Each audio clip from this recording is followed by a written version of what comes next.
Welcome back, True Seeker. All over the mainstream news today are the remarks from Mark Zuckerberg of Meta, which controls Facebook and Instagram as well as other social media applications, saying that he caved to pressure from the Biden administration to censor certain topics online on his platforms, especially those pertaining to COVID-19. And again, that's called pointing the finger. Since he is the owner of those platforms, he could have said, sorry, I stand for free speech, which is more important than your administration.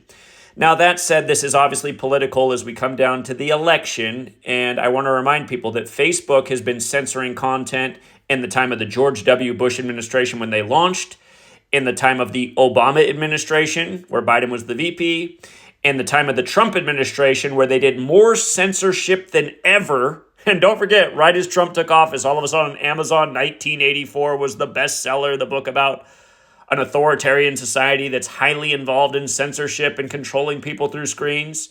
So the worst moment in history for censorship on the entire internet was in the time of the Trump administration.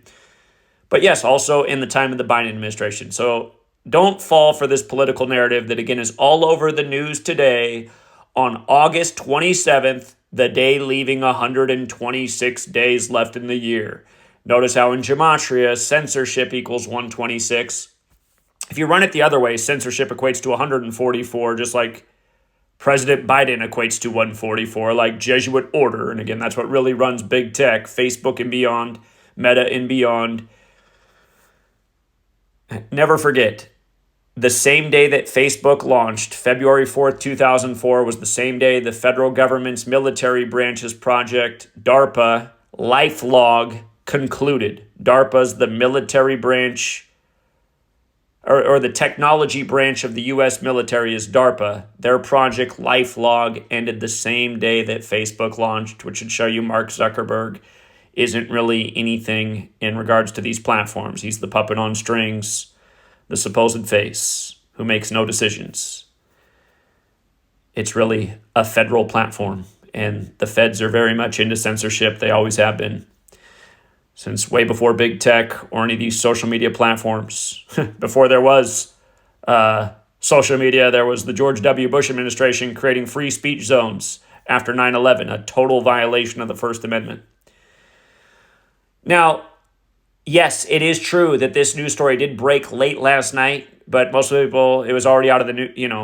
It's really heavy in today's news cycle, but about the story breaking last night, yesterday left 127 days left in the year, which is the 31st prime number. Of course, Facebook has the Gematria 31, and 127 is a special number. Scottish Rite of Freemasonry equals 127. They have their headquarters there in D.C., and Bavarian Illuminati also equals 127. And again, George Washington penned the letter about his concerns about the Bavarian Illuminati infiltrating Freemasonry. And again, that was created by a Jesuit, and DC's the Jesuit stronghold. So yeah, just familiar numbers. And remember, the whole COVID pandemic was simulated by the Jesuit Adam Weishaupt. That's the Jesuit who founded the Illuminati. The pandemic was simulated by the Jesuit Klaus Schwab of the World Economic Forum.